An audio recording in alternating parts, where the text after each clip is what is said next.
Los mitos de Cthulhu. La sombra que huyó del chapitel. Por Robert Bloch.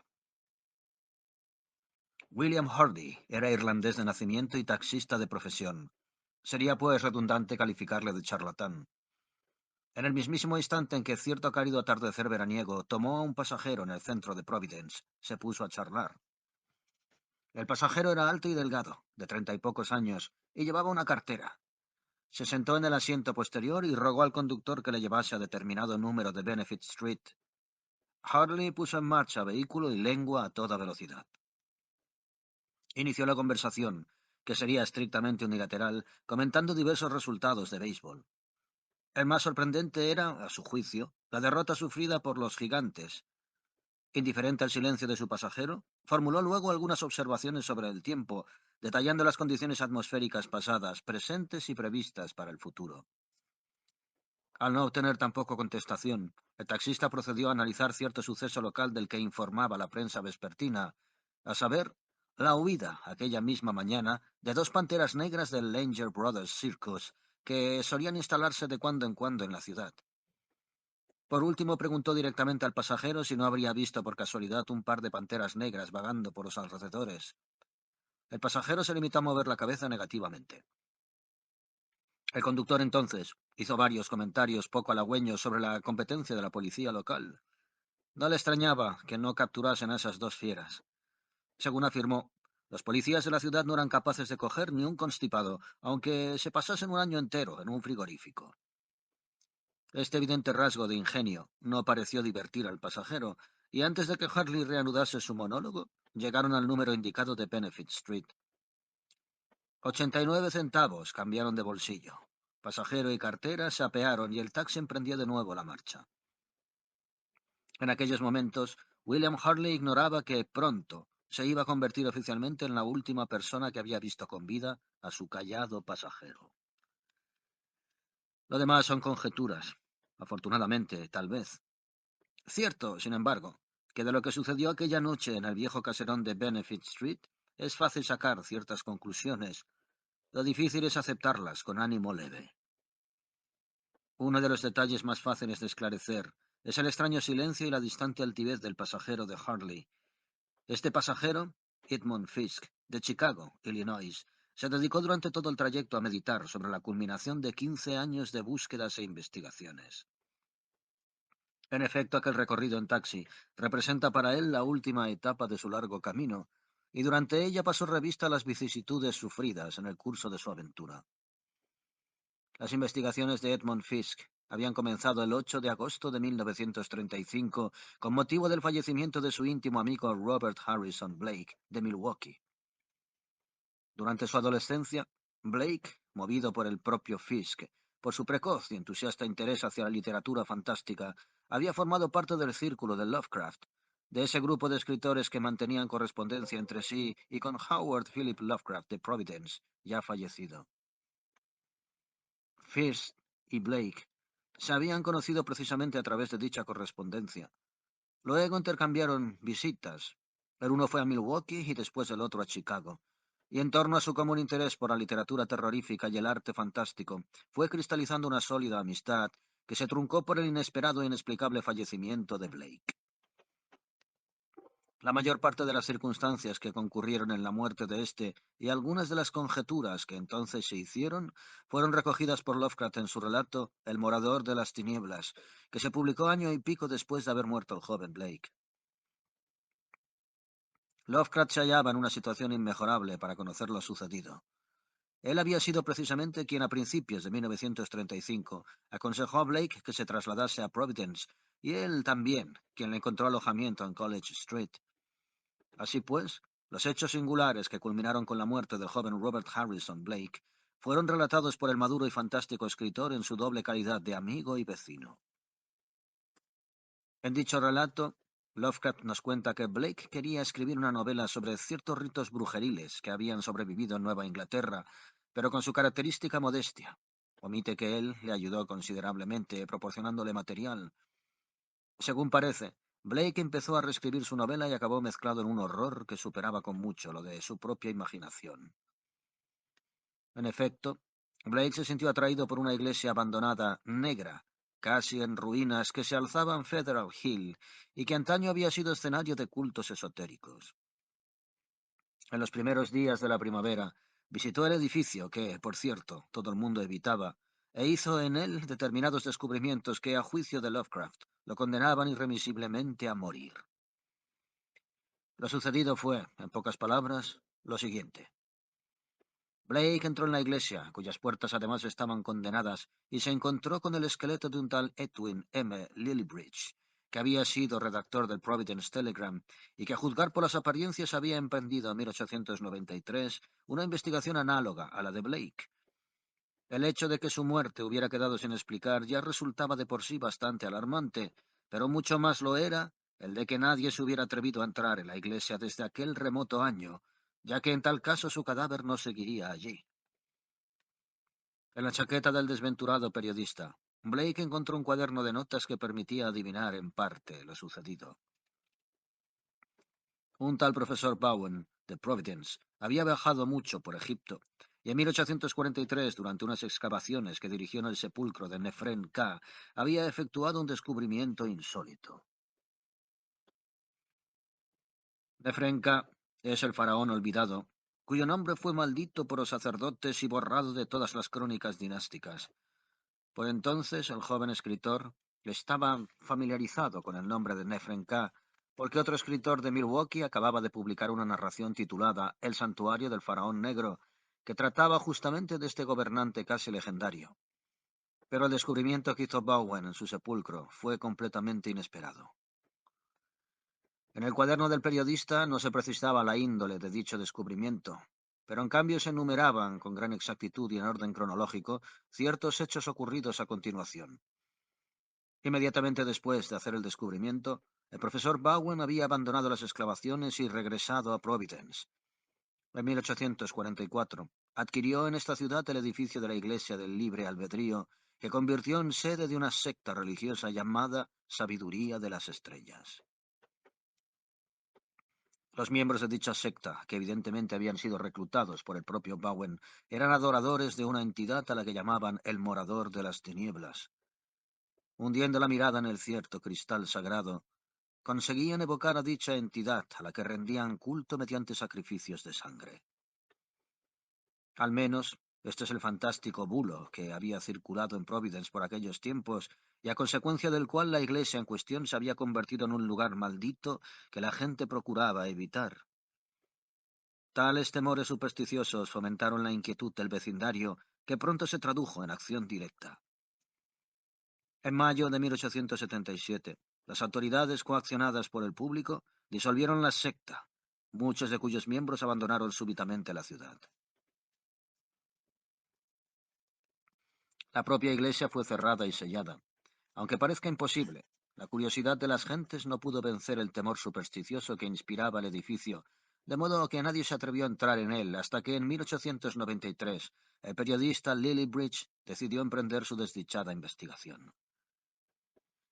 En esencia, tales eran los hechos recogidos en el cuaderno encontrado junto a los restos del periodista. Blake lo leyó, pero no por ello abandonó su proyecto y siguió registrando la iglesia. Por último dio con el misterioso objeto encontrado por Bowen en el sepulcro egipcio, objeto que servía de centro y eje a los rituales mágicos de la antigua secta. Se trataba de un estuche metálico, asimétrico, cuya tapa, dotada de extraños goznes, llevaba muchísimos años sin cerrar. En su interior, suspendido por 7 soportes, había un cristal poliédrico de 10 centímetros de longitud y de color negro rojizo. Pero Blake no solo lo vio, sino que lo miró. Y no solo lo miró, sino que hundió su mirada en él, precisamente como la hundían los adoradores del Morador, y con idénticos resultados. Pronto fue asaltado por extraños fenómenos psíquicos y por visiones de otras tierras y de los espacios intranstelelares que han pasado luego a formar parte de la superstición popular. Y entonces Blake cometió su enorme equivocación. Cerró la caja. Según las creencias recogidas por Lillibridge, el modo de invocar a la propia entidad extraterrestre, al morador de las tinieblas en persona, era precisamente cerrar la caja. Era una criatura de las tinieblas y no podía soportar la luz, y por la noche, en la negrura de aquella iglesia ruinosa de ventanas condenadas, respondió a la invocación. Blake huyó aterrado de la iglesia, pero el daño ya estaba hecho. A mediados de julio, en el curso de una tormenta, se produjo un apagón que dejó Providence a oscuras durante una hora, y la colonia italiana vecina a la iglesia abandonaba. Oyó ruidos sordos y torpes en el interior de sus muros envueltos en sombras. A pesar de la lluvia, estos vecinos salieron en masa a la calle con velas y linternas encendidas para evitar, mediante una barrera luminosa, la aparición de la temida criatura que allí moraba. Esta reacción pública ponía de manifiesto que la vieja leyenda seguía gozando de crédito en el vecindario. A raíz de esta tormenta, la prensa se interesó en el asunto, y el día 17 de julio penetraron en la vieja iglesia dos periodistas acompañados de un policía. No descubrieron nada de particular, excepto ciertas manchas pringosas e inexplicables que ensuciaban las escaleras y los bancos. Al cabo de un mes escaso, exactamente el 8 de agosto a las 2:35 de la madrugada, durante una tormenta acompañada de gran aparato eléctrico, Robert Blake falleció mientras se hallaba sentado ante la ventana de su apartamento de College Street. En el curso de dicha tormenta, durante los minutos que precedieron su muerte, Blake garrapateó en su diario frenéticas anotaciones que reflejaban sus obsesiones y terrores más íntimos en relación con el morador de las tinieblas. Blake estaba persuadido de que al haber mirado el extraño cristal contenido en la caja, había establecido algún tipo de vínculo con aquella criatura extraterrestre. Creía, además, y con toda firmeza, que al cerrar la caja dicha criatura había resultado invocada y obligada a morar en las tinieblas del chapitel. Tampoco dudaba de que su propio destino estaba ligado irrevocablemente al del monstruo. Todo esto es lo que revelan sus últimos mensajes, anotados apresuradamente mientras, desde su ventana, contemplaba los progresos de la tormenta. Mientras tanto, en Federal Hill, en torno a la iglesia, se había congregado una multitud de italianos aterrados que, como anteriormente, rodearon el edificio de una barrera luminosa. Es innegable que se oyeron ruidos alarmantes procedentes del interior de la iglesia condenada. De ello dan fe, por lo menos, dos testigos que la merecen plenamente. El padre Meruzzo, de la Iglesia del Espíritu Santo, que se hallaba presente para tranquilizar a su Grey, y el agente hoy sargento William J. Monaghan, de la Comisaría Central, que se esforzaba por mantener el orden y evitar el pánico colectivo. Este último aseguró haber visto personalmente una mancha borrosa, como una humareda, que, a su juicio, salió del chapitel del antiguo campanario del edificio en el mismo momento en que estallaba el postrer relámpago de la tormenta. Este último relámpago, rayo, bola de fuego o como se le quiera llamar, inundó toda la ciudad de una luz cegadora, quizá en el mismo instante en que Robert Harrison Blake, situado en la otra punta de la población, garrapateaba estas palabras. ¿Acaso no es un avatar de Nyarlathotep que va, en la antigua y sombría Kem, había tomado apariencia de hombre? Pocos momentos después murió. A pesar de que la ventana se hallaba intacta, el médico forense dictaminó que la causa de la muerte había sido una descarga eléctrica. Este diagnóstico no convenció, según Lovecraft, a otro médico amigo suyo, quien al día siguiente intervino en el asunto. Pese a carecer de autorización judicial, entró en la iglesia y subió al chapitel sin ventanas, en cuyo interior encontró la caja asimétrica, acaso de oro, y la sorprendente piedra cristalina que contenía. Al parecer, lo primero que hizo a continuación fue levantar la tapa de la caja y exponer su contenido a la luz del sol, y lo segundo, que se sepa, fue alquilar una embarcación y arrojar la caja y piedra al canal más profundo de la bahía de Narragansett. Aquí termina el relato de la muerte de Blake, que, como pura ficción literaria, escribió y publicó Lovecraft. Y aquí empiezan las investigaciones de Edmund Fisk, que duraron 15 años. Naturalmente, Fisk había estado al corriente de algunos de los hechos recogidos en el supuesto cuento de Lovecraft. Cuando, aquella primavera, Blake marchó a Providence, Fisk le había prometido hacer todo lo posible por visitarle al otoño siguiente. Al principio, ambos amigos habían mantenido una correspondencia regular, pero al empezar el verano, Blake dejó de contestarle. Por entonces, como es lógico, Fisk ignoraba la exploración que había efectuado su amigo en la iglesia en ruinas. Como no le pareció justificado el silencio de Blake, escribió a Lovecraft por si éste podía darle alguna explicación. Poco fue de lo que Lovecraft le pudo informar. Según le refirió, el joven Blake le había visitado a menudo durante sus primeras semanas de estancia en Providence. Le había consultado algunos detalles relativos a la novela que quería escribir y juntos habían dado algunos paseos nocturnos por la ciudad. Pero durante el verano, Blake había dejado de ir a su casa o de llamarle. Lovecraft era un hombre tímido y retraído, y no entraba en sus costumbres imponer su presencia a los demás ni mezclarse en vidas ajenas. Por lo tanto, dejó transcurrir varias semanas sin buscar a Blake. Cuando por fin fue a visitarlo, lo halló excitadísimo y supo por él de sus aventuras en la terrible y solitaria iglesia de Federal Hill. Lovecraft tuvo con el adolescente palabras de advertencia y consejo, pero ya era demasiado tarde. A la semana de su visita ocurrió el terrible desenlace. Fisk se enteró de él, por Lovecraft, al día siguiente, y tuvo que enfrentarse con la dura tarea de comunicárselo a los padres de Blake. Estuvo tentado de acudir inmediatamente a Providence, pero la falta de dinero y la urgencia de sus propios asuntos domésticos le obligaron a abandonar esta idea. Cuando llegaron los restos mortales de su amigo, Fisk asistió a la breve ceremonia de cremación. Por entonces fue cuando Lovecraft inició sus propias pesquisas, que dieron como resultado su conocida narración, y aquí debía haberse puesto el punto final al asunto. Pero Fisk no se quedó satisfecho. Su mejor amigo había muerto en circunstancias que aún los más escépticos tendrían que calificar de misteriosas. Las autoridades locales habían explicado los hechos de modo fatuo e inadecuado y dado un carpetazo demasiado rápido al asunto. Fisk decidió averiguar la verdad. No hay que olvidar un hecho muy notable. Tanto Lovecraft y Blake como Fisk eran escritores profesionales muy interesados en lo sobrenatural o supranormal. Los tres tenían acceso a un abundante material bibliográfico referente a leyendas y supersticiones antiguas.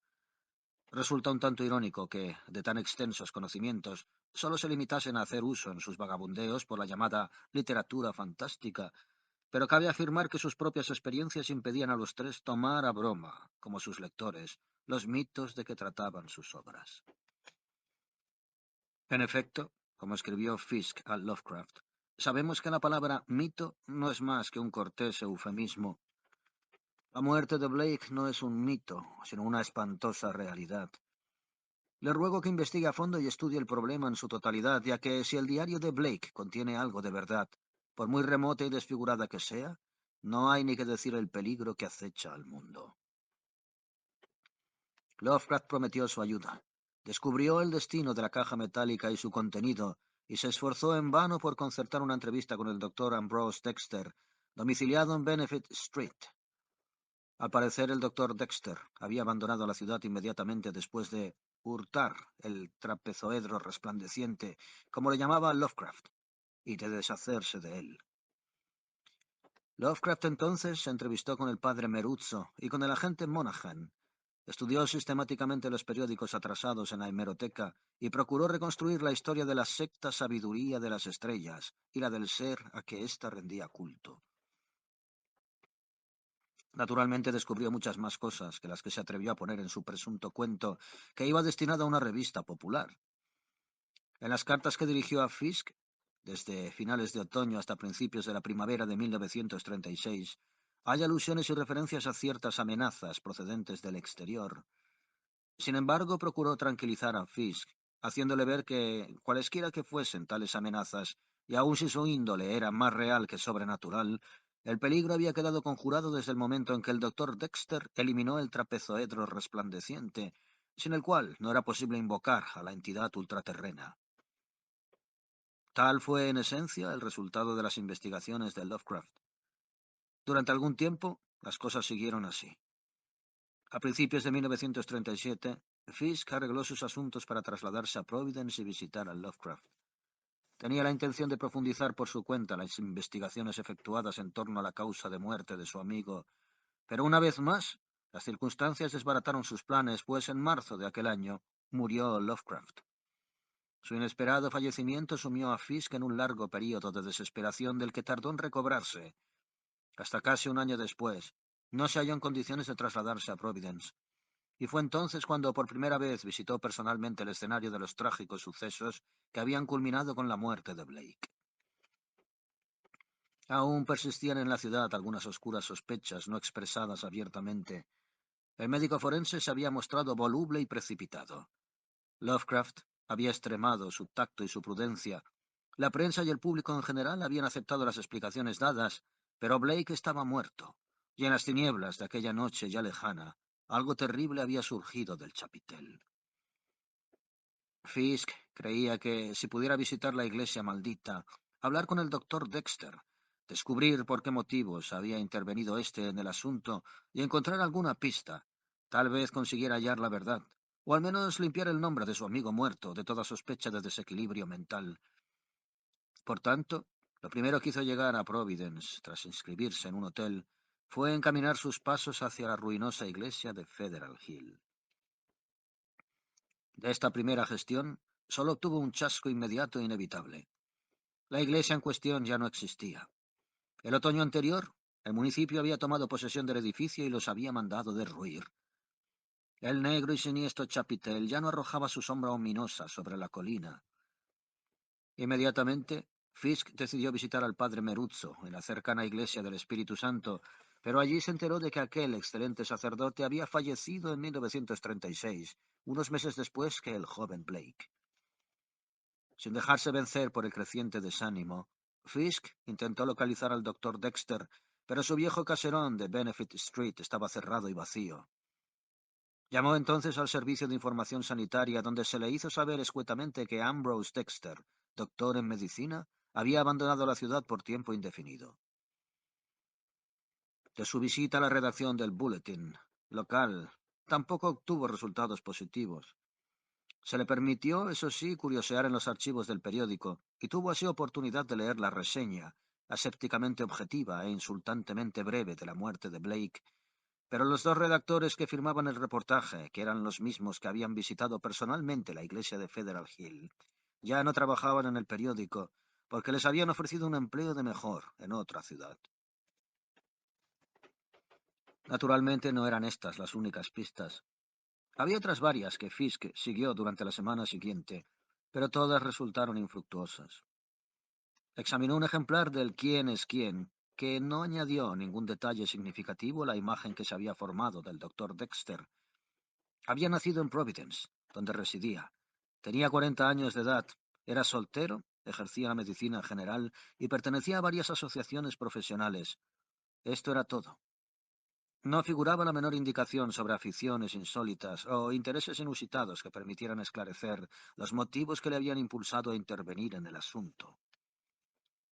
Por fin Fisk logró dar con el paradero del sargento William J. Monaghan de la comisaría central y hablar así por primera vez con una persona directamente relacionada con los hechos que a él le interesaban. Monaghan se mostró cortés, pero un tanto receloso. A pesar de que Fisk le contó detalladamente sus temores y pesquisas, el policía mantuvo una prudente reserva. De veras que no tengo nada que contarle, aseguró. Es cierto, como dijo el señor Lovecraft, que yo estuve esa noche en la iglesia, pero es que se había reunido mucho personal, y no quiera usted saber lo que se podía haber organizado si se desmandaban unos cuantos. En ese barrio hay tipos de cuidado. Es cierto que la iglesia tenía mala fama, pero yo no sé nada. El que sí le podía haber dado más informes era Shilly. ¿Shilly? Exclamó Fiske. Sí, Bert Shilly. Era su zona, ¿sabe? Yo estaba allí solo para sustituirle porque él estaba de baja con pulmonía. Yo me creía que iban a ser solo un par de semanas, pero como se murió... Fisk lanzó un amargo suspiro. Otra fuente de información que desaparecía. Blake estaba muerto, Lovecraft muerto, el padre Meruzzo muerto, y ahora resultaba que el tal Bert Shelley también había muerto. Los periodistas se habían ido y el doctor Dexter había desaparecido misteriosamente. Fisk movió la cabeza tristemente, pero insistió. Por favor, fíjese bien. Aquella noche, cuando vio usted la mancha en el cielo, ¿no vio usted nada más? ¿Oyó algún ruido especial? ¿Alguno de los vecinos dijo algo que le llamara la atención? Haga un esfuerzo, por favor. Cualquier detalle que usted recuerde puede ser de gran importancia para mí. Monaghan negó con la cabeza. Lo que es ruidos. Ya lo creo que lo sabía, contestó. pero con todos los truenos y todo el escándalo, sabe Dios si venían de dentro de la iglesia, como decía el señor Lovecraft. Y tocante al personal, figúrese usted el panorama. Las mujeres chillando, los hombres rezando, y los truenos, y el viento, y yo que guardaran el orden, que es mi obligación. Pero no me oía ni mi propia voz, con que figúrese si me fijaría en lo que decía el personal. ¿Y la mancha? Insistió Fisk. Sí, la mancha. Pues nada, eso, una mancha nada más. Una humareda o una nube, qué sé yo. A lo mejor era una sombra de algo. Pero al momento vino un relámpago. O sea que ya no vi ni diablos, ni monstruos, ni seres imborrecibles, de esos que saca el señor Lovecraft en sus novelas que parecen cosas de locos. Lleno de autosuficiencia, el sargento Monaghan se encogió de hombros y descolgó el teléfono para contestar una llamada. Era evidente que daba por terminada la entrevista. Tales fueron de momento los resultados obtenidos por Fiske. Se pasó el día siguiente en el hotel telefoneando a todos los Dexter del listín por si localizaba algún pariente del médico desaparecido, pero no le sirvió de nada. Se pasó otro día entero en una barca en la bahía de Narragansett, tratando laboriosamente de familiarizarse con la situación de su canal más profundo, mencionado por Lovecraft en su narración. Después de perder toda una semana en Providence, Fisk tuvo que confesarse derrotado y regresó a Chicago, a su trabajo y sus quehaceres habituales. Poco a poco, el caso Blake fue pasando a un segundo plano de sus intereses, pero nunca lo olvidó del todo, ni abandonó su proyecto de desentrañar finalmente el misterio, si es que misterio había. En 1941, durante un permiso que le concedieron en el campamento de instrucción, el soldado de primera Edmund Fisk pasó por Providence, camino de Nueva York, y aprovechó la oportunidad para intentar localizar de nuevo, y otra vez sin éxito, al doctor Ambrose Dexter. Entre los años 1942 y 1943, desde su destino en ultramar, el sargento Edmund Fisk escribió varias cartas dirigidas al doctor Ambrose Dexter, cuartel de intendencia, Providence, Rhode Island. Tales cartas jamás fueron contestadas y aún sin duda recibidas. En 1945, en un salón de lectura de las fuerzas norteamericanas acuarteladas en Honolulu, cayó en manos de Fiske cierta revista de astrofísica donde se mencionaba una reunión científica celebrada hacía poco en la Universidad de Princeton. Para su sorpresa, el principal orador había sido el doctor Ambrose Dexter, que había pronunciado una conferencia sobre aplicaciones prácticas de la astrofísica a la técnica militar. Fisk no regresó a los Estados Unidos hasta finales de 1946. Durante el año siguiente se dedicó, como es natural, a reorganizar su vida. En 1948 volvió a tropezar por casualidad con el nombre del doctor Dexter, que figuraba esta vez en una lista de investigadores de física nuclear, publicada por un gran semanario de ámbito nacional. Escribió a la redacción de dicho semanario, solicitando más datos sobre Dexter, pero no recibió contestación. Envió otra carta a Providence con idéntico resultado. En 1949, a últimos de año, el nombre de Dexter llamó una vez más la atención de Fisk desde las columnas de los periódicos. En esta ocasión se le mencionaba con motivo de ciertos debates relacionados con la secretísima bomba H. Fisk dio de lado sus sospechas, sus temores, sus fantásticas conjeturas y decidió actuar. Escribió entonces a un tal Ogden Purvis, que ejercía como detective privado de Providence, y le encargó que localizase al doctor Ambrose Dexter. Lo único que deseaba es que le pusiera en contacto con él. Estaba dispuesto a pagar un elevado anticipo. Purvis cerró el trato. Los primeros informes que el detective envió a Fisk, a Chicago, resultaron desalentadores. El domicilio de Dexter seguía deshabitado y el propio Dexter, según datos obtenidos de fuentes oficiales, se hallaba en misión especial. De ello deducía el detective, al parecer, que se trataba de una persona irreprochable, consagrada a actividades muy secretas relacionadas con la defensa del país. La primera reacción de Fisk fue de pánico. Elevó los honorarios ofrecidos a Purvis e insistió en que éste redoblase sus esfuerzos por encontrar al escurridizo doctor Dexter. En el invierno de 1950, Fisk recibió otro informe del detective, comunicándole que había seguido todas las pistas indicadas por él y que una de ellas le habían conducido por último a Tom Jonas. Tom Jonas era propietario de la barca alquilada en aquella lejana noche veraniega de 1935 por el doctor Dexter, y era él en persona quien había manejado los remos y conducido la pequeña embarcación hasta el canal más profundo de la bahía de Narragansett. Una vez allí, mientras Tom Jonas descansaba, Dexter había arrojado al agua una caja asimétrica de metal mate, cuya tapa abierta permitía ver en su interior el trapezoedro resplandeciente. El viejo pescador había hablado al detective con toda libertad y franqueza. El informe confidencial de este recogía textualmente sus palabras. Cosa rara, muy rara, decía Jonás. Me dijo que me daba 20 billetes si le llevaba en barca en mitad de medianoche para alargar a la mar aquel objeto con caja y todo. Decía que no había mal en ello y que no hacía daño a nadie y que era un recuerdo de no sé qué y que se lo quería quitar de encima. Pero se pasó todo el rato mirando una cosa como una piedra preciosa que había en la caja y no paró de hablar para sus adentros. Y era un idioma de extranjeros. No era francés, ni alemán, ni italiano. Polaco, a lo mejor sí, pero da igual, porque no me recuerdo de las palabras que decía. A mí me parecía que iba como bebido. O sea, que no es que yo quisiera hablar mal de él, a ver si me comprende. Que el señor doctor es de muy buena familia, aunque hace tiempo que no se le ve por aquí, que yo sepa. Pero a mí me se hace que iba un poquitín colocado. A ver si me comprende. Si no, ¿de qué me iba a pagar 20 machacantes por ese trabajo? El monólogo del viejo pescador, tomado textualmente, era bastante largo, pero no contenía ninguna explicación del extraño asunto. Terminaba así. Y para mí, que se alegró de quitárselo de encima, si mal no me equivoco. A la vuelta me dijo, dice, de esto ni palabra a nadie. Pero lo que yo me digo, con los años que han pasado, no hay mal ya en decirlo.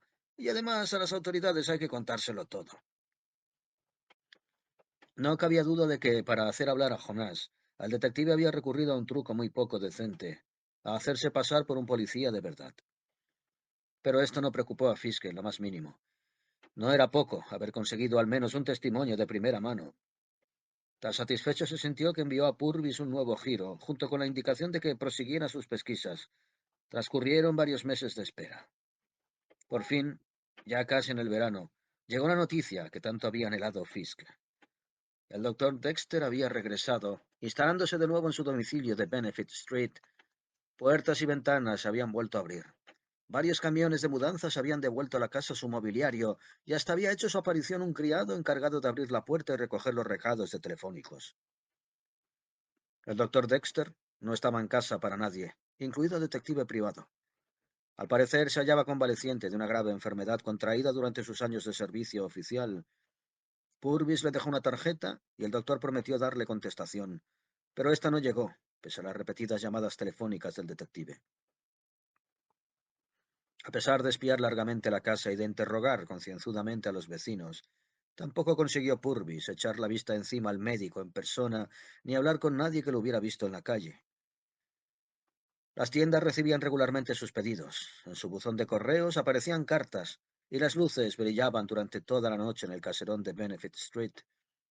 En realidad, este fue el único detalle que pudo aducir Purvis en apoyo de cualquier posible rareza del doctor Dexter. Al parecer mantenía todas las luces encendidas durante las 24 horas del día. Inmediatamente, Fisk escribió una carta al doctor Dexter y a los pocos días otra, pero siguió sin recibir respuesta. Y después de leer varios informes más de Purvis, todos ellos igualmente faltos de interés, se lió la manta a la cabeza y decidió trasladarse a Providence para hablar con Dexter como fuera. Admitía la posibilidad de que sus sospechas fuesen completamente falsas. ¿Acaso también fuese errónea su suposición de que Dexter se hallaba en condiciones de rehabilitar el nombre de su amigo muerto? Tal vez incluso se equivocaba al imaginar la existencia de un vínculo cualquiera entre ambos, pero llevaba 15 años de angustiosa meditación y ya era hora de poner fin a su propio conflicto interior. Así pues, a finales de verano, Fiske telegrafió a Purvis para comunicarle sus intenciones y para citarle a su llegada en el hotel donde se alojaría. Y así fue como Edmund Fiske se presentó en Providence por última vez. El día de su llegada, el equipo de los gigantes había perdido. Del Langer Brothers Circus se habían escapado dos panteras y el taxista William Hartley Tenía más ganas de cháchara que de costumbre. Al llegar al hotel, vio que Purvis no había llegado aún, y era tal su impaciencia que decidió actuar por su cuenta. Al atardecer, como hemos visto, tomó un taxi que le llevó a Benefit Street. Al abandonar el taxi, Fisk se halló ante la morada de Dexter y contempló su lujosa puerta y las luces que se derramaban desde las ventanas del piso superior. Junto a la puerta había una pequeña placa de bronce en la que a la luz de las ventanas podía leerse una breve inscripción. Ambrose Dexter, médico. Estos detalles, pese a su trivialidad, contribuyeron a tranquilizar a Fisk. Aunque no se dejase ver, era evidente que el doctor no trataba de ocultar su presencia en su domicilio. Las luces resplandecientes y la placa de bronce eran signos de buen augurio. Fisk se encogió de hombros y tocó el timbre. Al momento se abrió la puerta y apareció un hombrecito de piel muy morena que le hizo una ligera reverencia. ¿El doctor Dexter, por favor? El doctor no recibe visitas, está enfermo.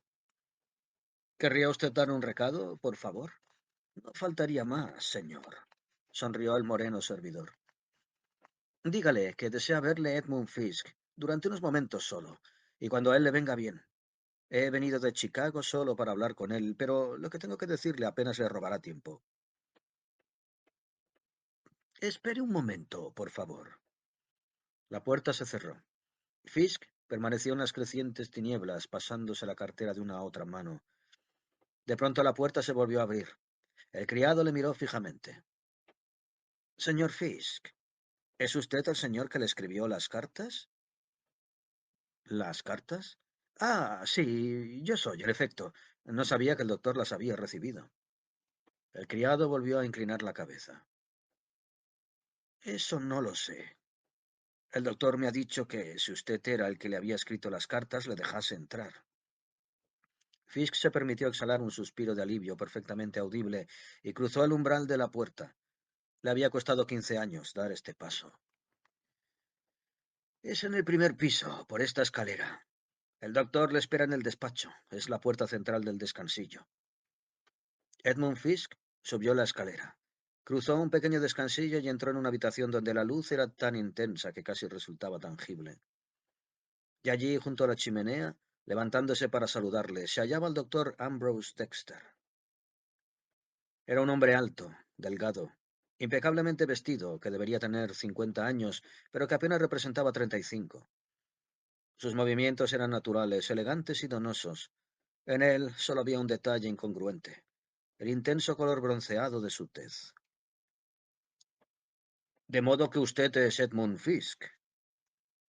Su voz era educada, bien modulada, y poseía el acento inequívoco de Nueva Inglaterra.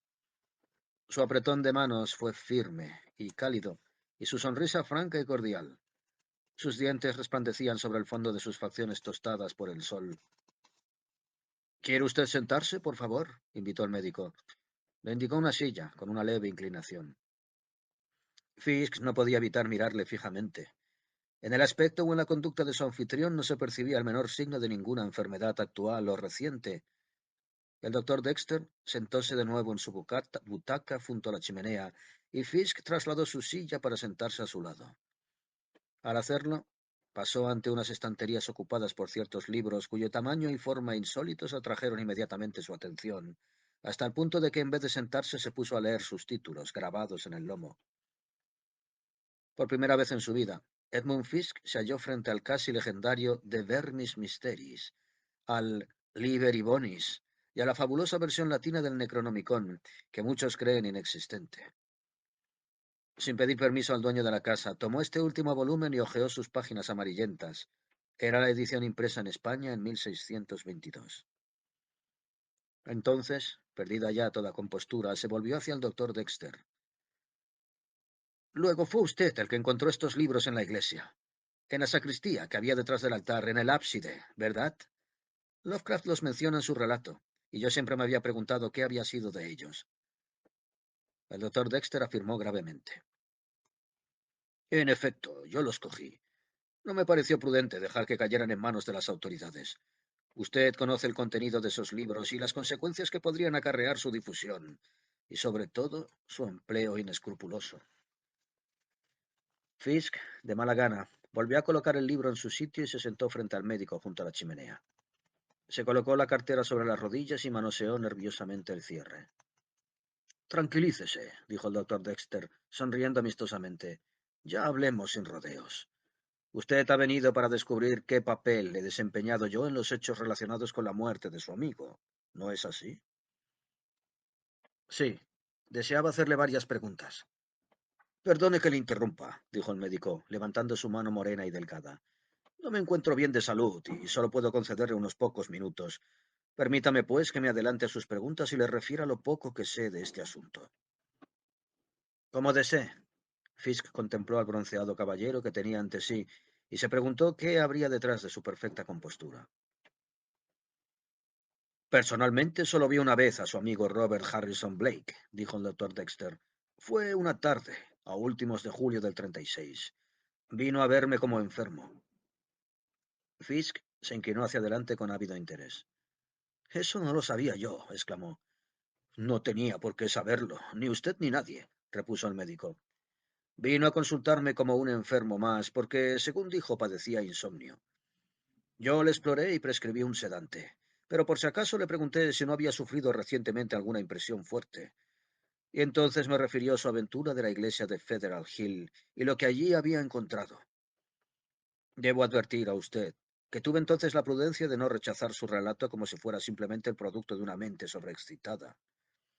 Pertenezco a una de las familias más antiguas de esta ciudad, y ya había oído hablar anteriormente de la secta Sabiduría de las Estrellas y del llamado Morador de las Tinieblas. El joven Blake me confió algunos de sus temores relacionados con el trapezoedro resplandeciente, y me dio a entender que dicha piedra era un foco de mal primordial. Asimismo, me confesó que temía hallarse vinculado de algún modo a la monstruosa entidad que moraba en la iglesia. Naturalmente, este último temor me pareció plenamente irracional, e intenté tranquilizar al pobre muchacho. Le aconsejé que abandonara Providence y que olvidara todo el asunto. Y le aseguro a usted que entonces actué con absoluta buena fe. Poco después, en agosto, me enteré del fallecimiento de Blake. Y fue usted a la iglesia, ¿verdad? Dijo Fisk. ¿Y usted no habría hecho lo mismo? Preguntó a su vez el médico. Si Blake hubiera acudido a usted y le hubiera confiado sus temores, ¿su muerte no la habría movido a actuar? Le aseguro a usted que mis actos fueron dictados por mi conciencia más estricta. En vez de provocar un escándalo, en vez de desencadenar una oleada de pánico innecesario, en vez de tolerar la más mínima posibilidad de peligro real, preferí ir yo mismo a la iglesia. Cogí los libros y el trapezoedro resplandeciente ante las mismísimas narices de la policía, y luego alquilé una barca y arrojé ese maldito objeto a la bahía de Narragansett, donde ya no puede causar daño alguno a la humanidad. Lo arrojé con el estuche bien abierto, pues, como usted sabe, solo se puede invocar al morador mediante la oscuridad, y ahora la piedra está expuesta a la luz para siempre. Pero esto es todo lo que le puedo decir, prosiguió el doctor. Lamento que mis actividades le hayan impedido verme o comunicar conmigo en estos últimos años. Comprendo su interés en el asunto y confío en que mis palabras contribuyan, aunque sea en grado muy leve, a calmar sus inquietudes. Con respecto al joven Blake, y en mi calidad de médico que lo asistió, tendré sumo gusto en proporcionarle un certificado donde haré constar que, a mi juicio, no padecía trastorno mental alguno en los días que precedieron a su defunción. Mañana lo tendré redactado y se lo enviaré a su hotel, si tiene usted la bondad de darme sus señas. ¿De acuerdo? El médico se levantó, dando evidentemente por terminada la entrevista. Pero Fisk siguió sentado manoseando su cartera. Y ahora, dispénseme, empezó el médico. Un momento, por favor. Querría hacerle aún una o dos preguntas más. Es solo un instante. Muy bien, muy bien. Sí, el doctor estaba irritado. No lo dejó traslucir. ¿Vio usted por casualidad a Lovecraft antes o durante de su enfermedad? No, yo no lo asistí nunca. En realidad no llegué a conocer personalmente al señor Lovecraft, aunque desde luego había oído hablar de él y conocía su obra. ¿Por qué se marchó usted de Providence tan de repente, inmediatamente después de morir Blake? Mi interés por la física superó el que sentía por la medicina. ¿Acaso no ignore usted que llevo más de 10 años consagrado por completo a investigar la energía atómica y la fisión nuclear? Precisamente mañana mismo abandono de nuevo Providence para dictar una serie de conferencias en varias universidades del Este y en ciertos círculos oficiales. Eso me interesa mucho, doctor, dijo Fisk. Y a propósito, ¿conoció usted personalmente a Einstein? Efectivamente, hace años. Trabajé con él en... Pero esto no viene al caso. Le ruego ahora que me disculpe. Tal vez en otro momento podamos continuar esta conversación. Ahora no cabía duda de que el doctor Dexter comenzaba a impacientarse. Fisk se puso en pie. En una mano llevaba su cartera, con la otra apagó el portátil que había sobre la mesa. El doctor Dexter intervino velozmente y lo volvió a encender.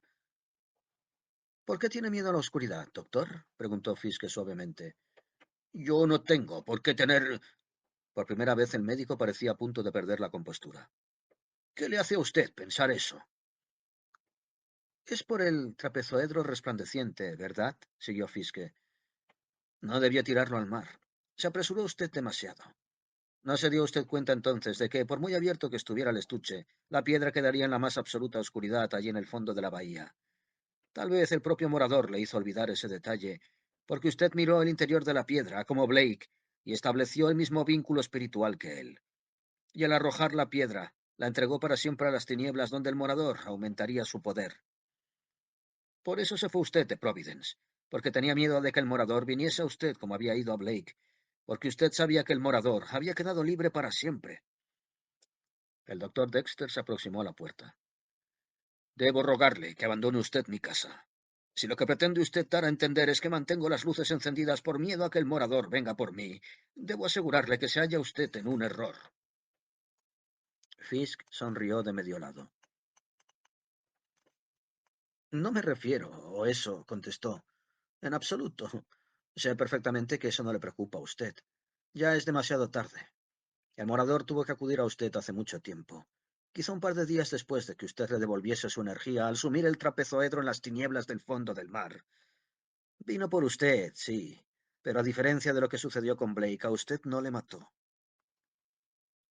Le utilizó, en cambio. Por eso teme usted la oscuridad. Le teme porque el propio morador teme ser descubierto. Creo que en la oscuridad debe usted de tener un aspecto distinto, más parecido a su antigua forma. Porque el morador, en vez de matarle, se fundió con usted. Usted es el morador de las tinieblas. Verdaderamente, señor Fisk. Ya no existe el doctor Dexter. Hace muchos años que esta persona ha dejado de existir. Solo queda su envoltura externa, poseída por una fuerza más vieja que el mundo, por una fuerza que actúa rápida e inteligentemente y cuya finalidad es destruir por completo a la humanidad. Fue usted el que se hizo científico para introducirse en los círculos adecuados y una vez allí, sugerir, insinuar secretos ancestrales y ayudar a hombres necios a descubrir de pronto la fisión nuclear. ¿Cómo debe usted haberse reído cuando estalló la primera bomba atómica, eh? Y ahora les ha facilitado usted el secreto de la de hidrógeno, y luego les seguirá enseñando nuevos métodos de destruirse a sí mismos. Tardé muchos años de meditación en descubrir indicios, en interpretar las claves de los llamados mitos fantásticos de Lovecraft, porque Lovecraft escribió en forma de parábolas y alegorías, pero dijo la verdad. En sus relatos está profetizado su retorno, para el que lo sepa leer. Al final, el propio Blake se dio cuenta y dio al morador su verdadero nombre. ¿Y cuál es ese nombre? Interrumpió el doctor. Nyarlathotep. En el rostro bronceado aparecieron arruguitas de risa. Me temo que es usted víctima de las mismas proyecciones fantásticas que tanto hicieron sufrir al pobre Blake y a su amigo Lovecraft.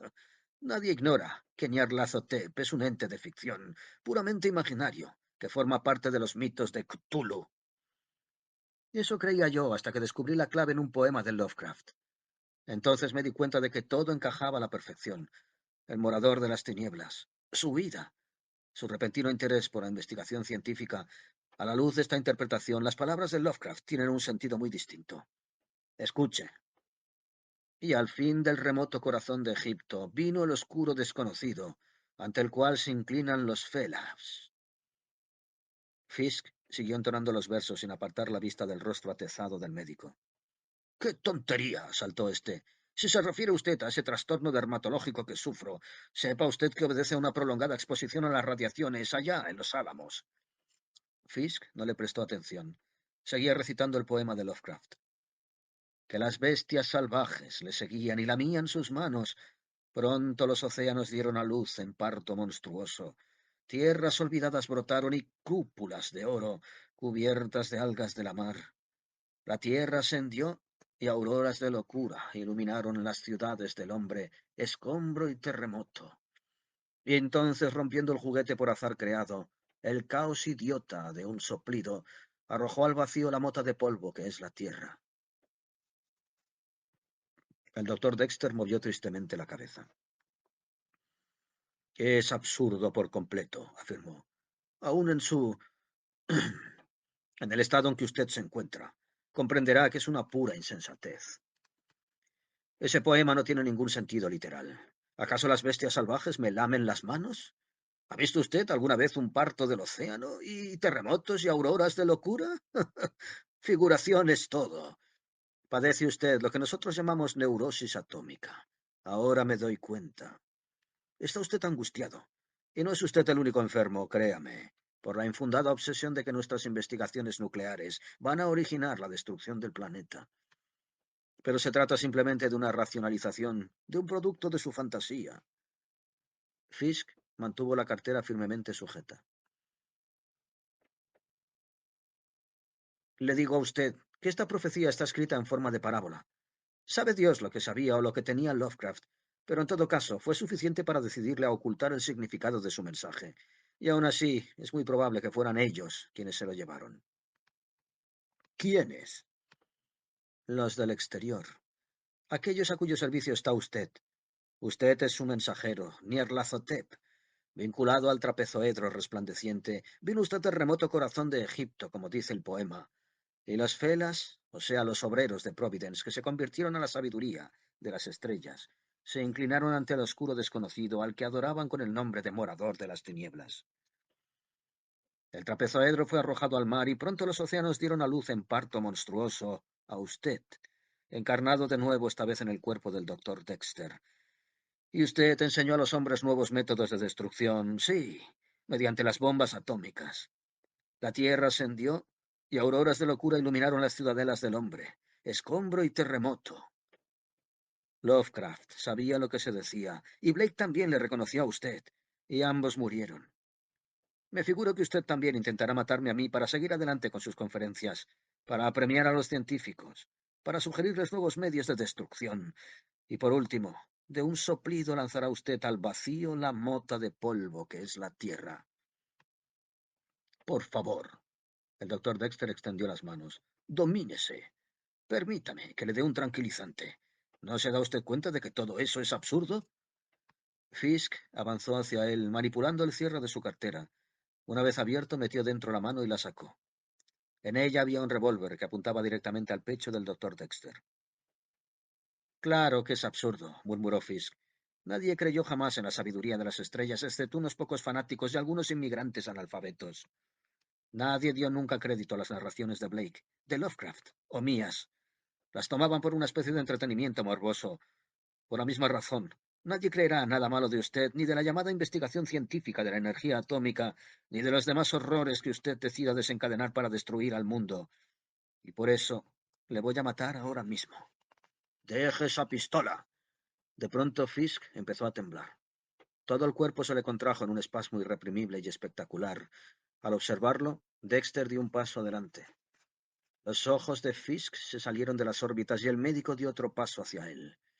¡Atrás! Oyó Fisk con voz alterada por las convulsiones de su mandíbula. Esto es lo que quería saber. Estás en un cuerpo humano y las armas corrientes te pueden destruir. Te voy a destruir, Nyarlathotep. Movió la mano.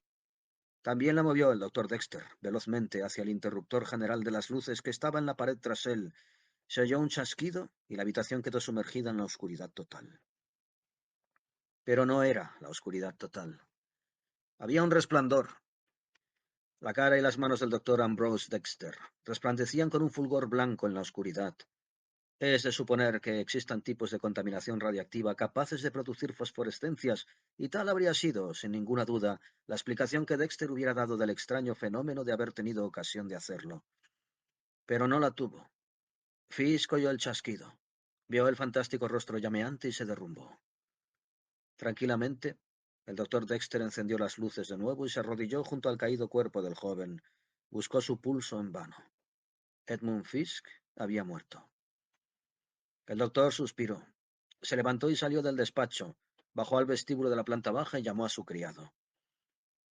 Acaba de ocurrir un penoso accidente, dijo. El joven que había venido a verme era un enfermo mental y ha sufrido un ataque cardíaco. Llame usted inmediatamente a la policía, por favor, y luego siga haciendo los preparativos del viaje. Nos vamos mañana, a pesar de todo. Mis conferencias no pueden esperar. Pero a lo mejor le detiene la policía. No creo. El doctor Dexter movió negativamente la cabeza. Es un caso que no admite duda. Puedo explicar perfectamente lo sucedido. Cuando llegue la policía, hágamelo saber. Estaré en el jardín.